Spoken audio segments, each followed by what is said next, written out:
Welcome back to My Conscious Dad right here on your hometown station, AM 1220 KHTS. Today we are talking about unhealthy relationships, and we're going over a couple of notes from an article called 22 Signs You're in an Unhealthy Relationship. We're probably not going to get through the whole 22, but let's go ahead and jump into it. And because we probably won't be able to get to all 22, I'm going to cherry pick some of these that I think are really important and things I really want to talk about. But I'll go over some of the ones on the list so at least you get an idea of it. So the ones we already talked about was criticism and ridicule, trying to fix you or change you, lack of communication in the relationship, loss of emotional intimacy, not letting people in or being vulnerable. The other one is disengagement. If you are disengaged with each other, you're no longer have a partnership where you're engaging in decisions, or it's almost like I've resided to you do your thing, I do my thing, or disengaged. That's a sign of being unhealthy. I don't want to go too much in detail of that, even though we can. Passive aggressive behavior. That's a topic we can jump on and do probably for 10 days. I don't want to talk about that one. This next one I do want to talk about, the inability to forgive. I feel like this is another art form, because we always talk about art forms. An art form is something you have to keep practicing over and over with a conscious mindset of getting good at it. And having the inability to forgive can really sabotage a relationship and make it unhealthy. Forgiveness is a gift. It's to forgive. It's something you're giving somebody. It's a gift that you give to someone to help set them free from whatever resentment they have or pain. And you have the honor of setting somebody free with your ability and your courage to set your ego aside, because it would take for you to let your ego go or put it on pause or tell it to go play Monopoly in the corner while you are in your relationship. But you know what I'm saying? You have to kind of tell your ego, take a break. I'm going to engage my spirit and my soul into this relationship. And this is where I get to forgive somebody for something to set them free, or even ask for forgiveness myself. I think that is something that it's a higher standard of living, and very few people really kind of practice that and become really good at that. Yeah, what's funny is I think in the beginning of relationships, you're more forgiving and you're more willing to let things go. And then as soon as time goes on, it's like you want to jump off a bridge. But I know that with my family, in our relationships, so much time and so much experience and so much stuff is just there that I can't. Not that I can't. It's challenging. Yeah, I choose not to, and I find it challenging to just forgive it. Like sometimes I don't even need an apology, and I'm just over it. I don't really care. That usually happens a lot with my sister, because her and I are the ones who get in fights the most, and I love her the most. So not the most, but I love her so much that I've already accepted her and our arguments the way that they are, and then I don't need an apology, and she doesn't need one, and we just get over it. In other certain relationships, I need to talk through that issue to even get off of it. And I'm glad that you're able to notice that and recognize that.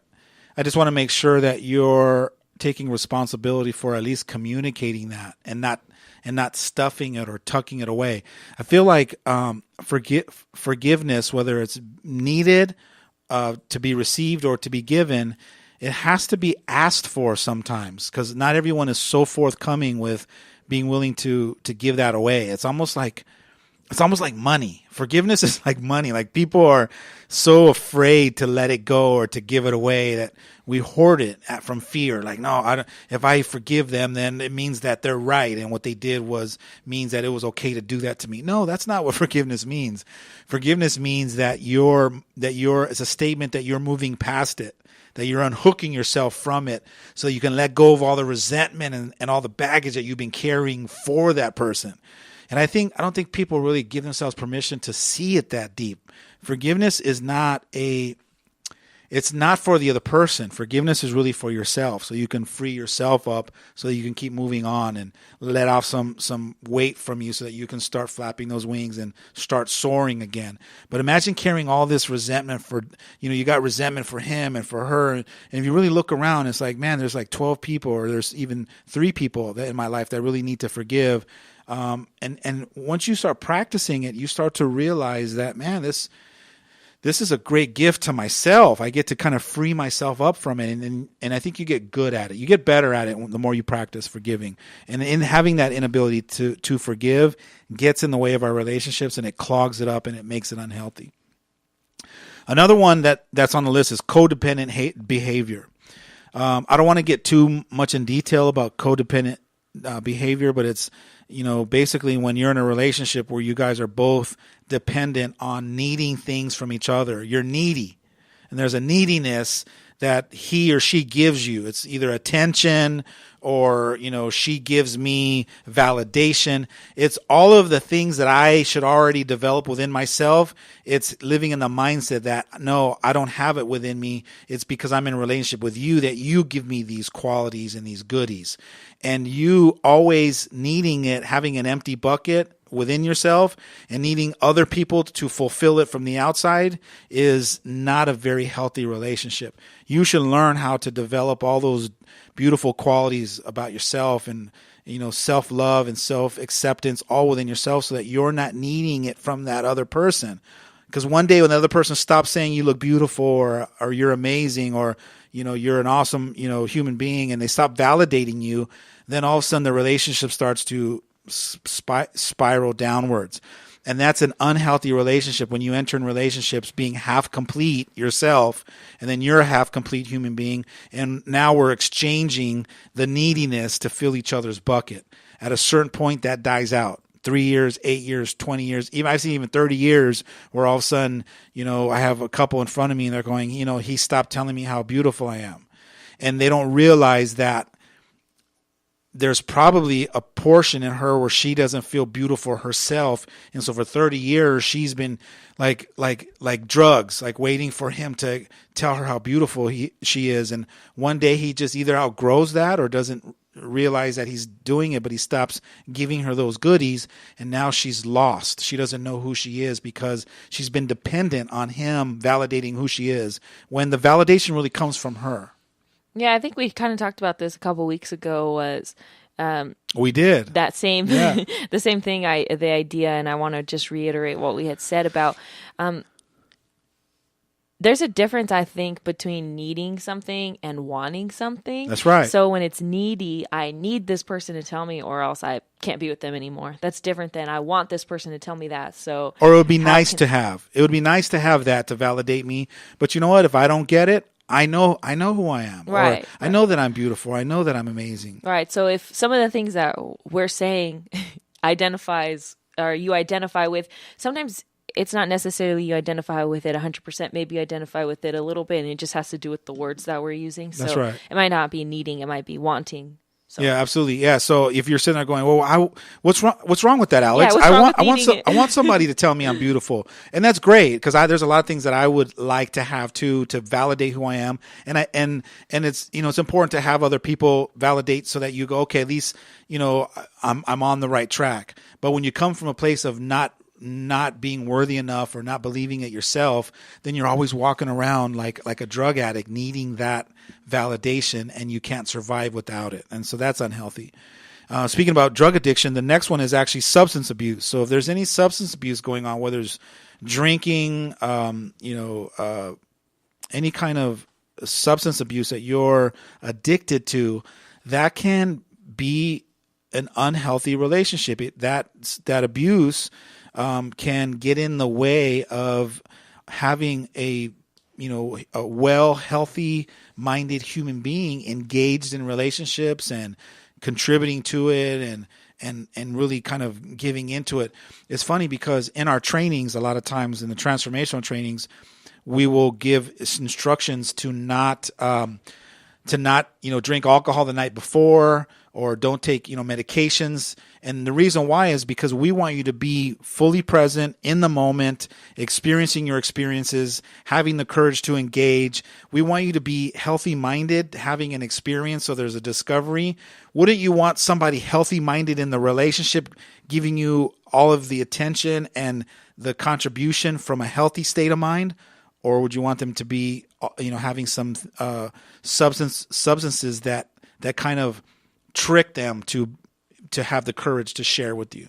Like, what would it feel like if your husband said, on the times that you want to talk or the times you want to go out, I have to take a couple drinks so that I can feel, I can feel kind of compelled to listen and be there for you. What if I needed to pop, a Motrin or a Vicodin to be able to, go out with you and feel vulnerable enough to share and be intimate with you? Yeah, I think that kind of takes away from all of the real, genuine, and authentic stuff that you're trying to get at. How do you know it's authentic if somebody is, drinking a little liquid courage to be able to now pour their heart out? Have you ever noticed some friends sometimes when they maybe had a little too much to drink and they're revealing and they're sharing you all the stuff and you're like, oh my God, I don't know if they would have done that, being sober, right? Yeah. So substance abuse can really be a killer in your relationship, and it's not healthy. Physical abuse and verbal abuse, I feel like, with common sense. I know we start the show with our soundbite that says, common sense for some people is not common sense. But verbal abuse and physical abuse is, really unhealthy, and it shouldn't be tolerated anyways. And so if you got that, you need to ask for help. You need to reach out and ask for help. The other thing is disagreement on major values. Now, I like this one because it doesn't mean disagreeing at all, because we're going to always agree to disagree in our relationships, or even, not even agree to disagree. We're just going to disagree, period. But you want to be able to, on your major values, you guys need to be aligned. You gotta look at, okay, these are our major values and these are our minor values. And the minor values, we don't see eye to eye, and it's, we learn how to accept each other's differences, and I respect that that's how you see it, but I don't see it that way. But the major values, when you really look at them, and let's say you have 7 of them, you guys got to be aligned on those. Because if you're not aligned on those 5 or 7 or 10 major values, your guys are going to struggle big time. And then there's going to be arguments and fights and stress, and you're going to be in this vicious cycle that's really unhealthy. Yeah, I'm kind of imagining, because I think I want to say last time I did the relationship workshop, we did you just write down your top 5 values, and then if you needed to have a conversation and kind of negotiate which ones were going to be as a couple in your relationship, like your top 3. And I remember really working really hard on that list and not having enough time, that after the training I had to bring it up again and make sure that we were aligned on those, just because and this was the very beginning of our relationship. So knowing that he was on the same page as me and that these were the 3 things that we were going to focus on really made a big difference, because I was able to now call him out when he wasn't being those things, or he was able to call me out when I wasn't being those things. And what's amazing is that some people fall in love with each other and then they get married and they don't even have a conversation about what your major values are. Like, what are your principles? No, I would never think right? do that. Who goes, let's sit down tonight and, we're going to talk about what your 10 principles are of living life, or what are your 10 values of raising a family. Like, that really takes conscious parenting. It takes a conscious effort as a couple to sit down, create their own values, and then put, Urbina family values, and they go up on the wall. And it's something that you watch every day and you're looking at to remind yourself that these are the core values at which we live our life and that we operate in our family home. It's no different than you being a CEO or a business owner and having a business plan. What kind of business plan or what kind of family plan do you have for your family that goes up on the wall that reminds you and your kids and your wife and your husband to say, these are the agreements that I made, the values that I decided and accept to follow, so that we're all moving together as one and we're in alignment with each other. You know what? Now that I think about it, I know a lot of families have something sort of like that. Some of them have. I know that we have a kind of like a big plaque of the 10 Commandments. And you kind of, if you're religious, you kind of live by, or you try to live by these 10 rules or these 10 values, or so why not create some for yourself, for your own family, whether you have it or have one of those or not.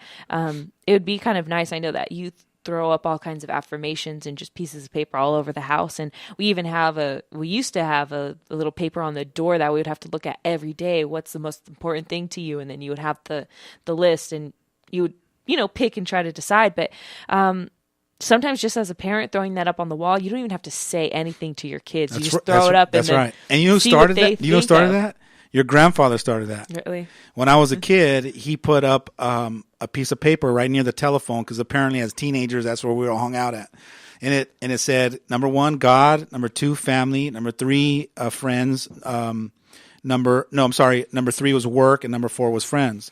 And so as I'm sitting on the phone talking to my girlfriend, which is your mom, for hours, I'm sitting there staring at this thing. And unconsciously, I don't know how he, it's just something that was important to him, but he put it right near the phone where he knew I'd be there for hours, and I'm staring at this thing. So unconsciously, I'm kind of reiterating these core values that we didn't have to sit down and have a meeting. It was just right there in front of my face.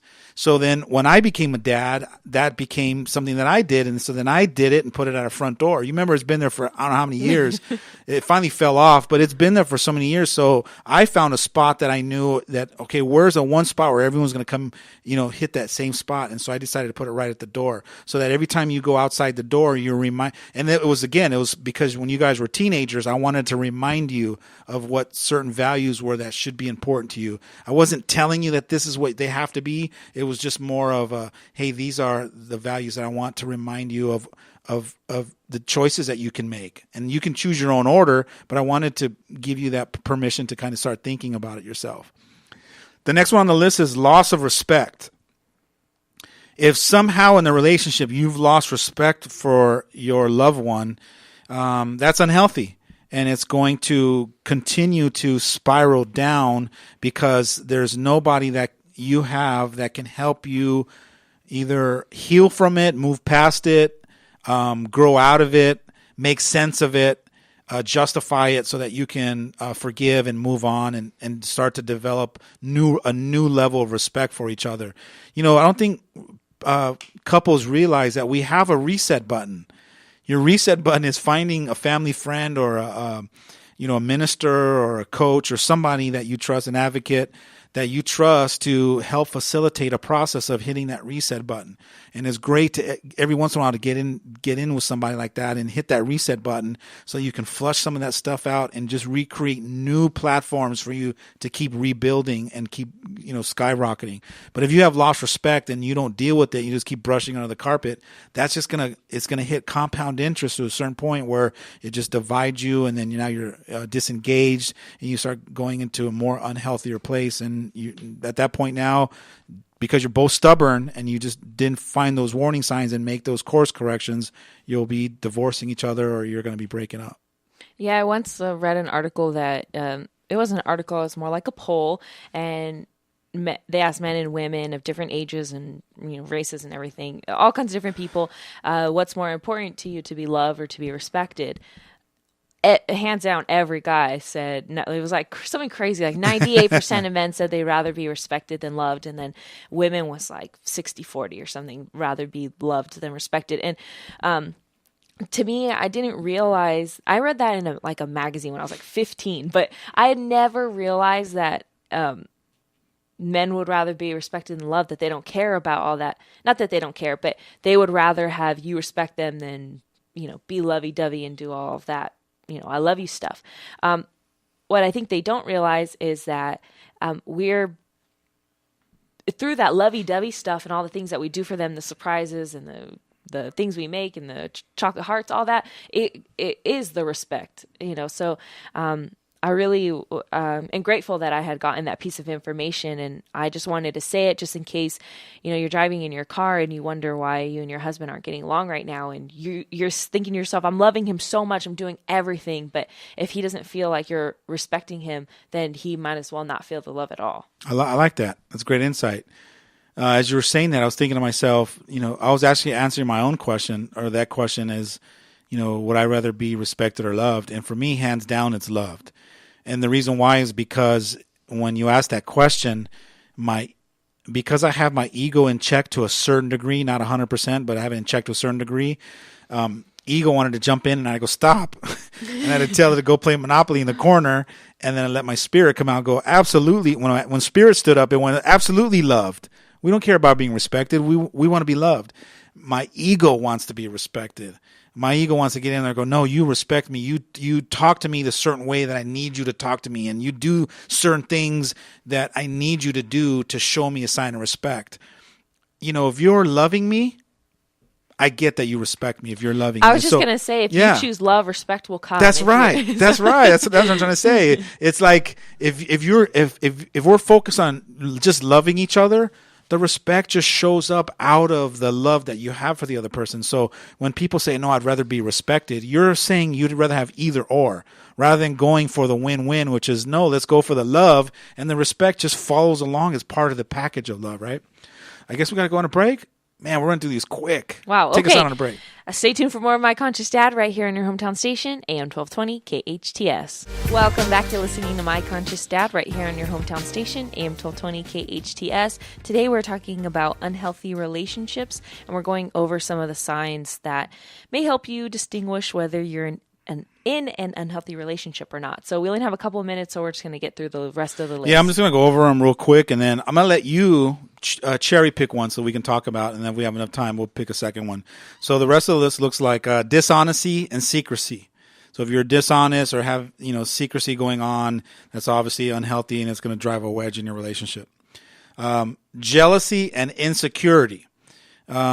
It's funny because those four, dishonesty, secrecy, jealousy, and insecurity, all seems like personal dysfunctions that we have as human beings that we develop when we're young. It's fear-based. We haven't learned how to evolve past that point, and we haven't learned how to in a healthy way kind of grow out of that. And so those will definitely sabotage a relationship or just have the relationship linger to where it just eventually dies out. But it's definitely unhealthy to have any four of those. Narcissistic or controlling behavior. I think those are separate for me. Or actually, they could be both, but there's some people that have controlling behavior. They're just not necessarily narcissistic.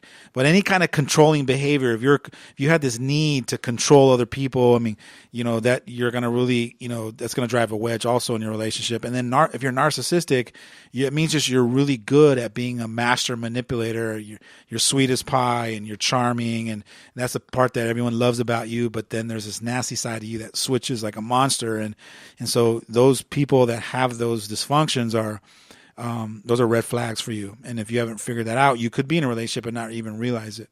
And then they're sexually focused, where all you're focused on is the sex, and so intimacy and vulnerability and connection and sharing and all that is out the window. They're just focused on just having the relationship be about sex. And then there's competitiveness.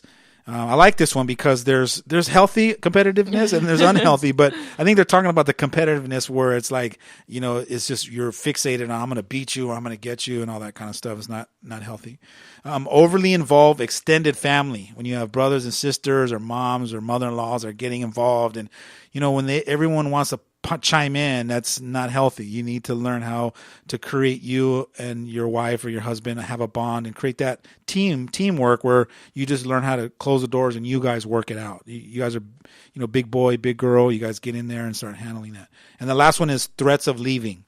Every time you threat to leave or this is it, I'm out of here. Those have compound interest too, and at a certain point, those will sabotage a relationship, and that's unhealthy. Yeah, if we have a little bit of time, I want to kind of just touch on the overly involved family one. Overly involved extended family. Even though I don't necessarily identify with this in my relationship, I know that because I'm still at the age where we live with our parents, and it's very much like they're always around. Someone's always around. There's never. So we're noticing stuff and going, "Hey, I noticed that." Yeah, this, or noticed that. Yeah. Oh, I see that you guys did this today. Or like, oh, I thought you guys didn't have any money, but you went to dinner. Like those little comments that the family makes. Stop laughing, Andrew. He's laughing because he identifies. No, but all those little things that those little passive aggressive comments or even regular comments that are just observations, I don't think our families are realizing that they're affecting us in our relationship just by simple, it could be 3 words, and all of a sudden either we're in a big fight about it or uncomfortable about doing those things now just because someone pointed it out. Yeah. So, and I think that it's powerful for the person who is being offended by it, sit down and go, "Hey, can I chat with you guys real quick?" "Yeah, what's up?" When you guys say those things, I know you love me. I know you're saying it just because we have that kind of relationship that we feel like we can share that stuff. But there's certain things that I haven't figured out how to not let tag me. And those things, when you say those things, they tag me. Oh my God, I never realized that. You're right. And I'll, be more aware of that. So it definitely takes, it takes two people. It takes the person that's being offended to be able to tell the other person, hey, I need you to back off a little bit. Or if you notice these things, keep them to yourself, or pull me aside and have a discussion with me. Don't just blurt those out. So what it takes is a conscious, committed effort to be able to communicate honestly and be upfront with it, rather than tucking them away and not addressing them. I feel like as human beings, we're so afraid to really just engage with people and let them know what we need from each other. It looks like that's all the time. Actually, it sounds like that's all the You get time to go we have eat now. today. Are you hungry? I'm so hungry. Thanks for joining us during your lunch break. We'll be here every Friday from 12 to 1 p.m. right here on your hometown station, AM 1220 KHTS.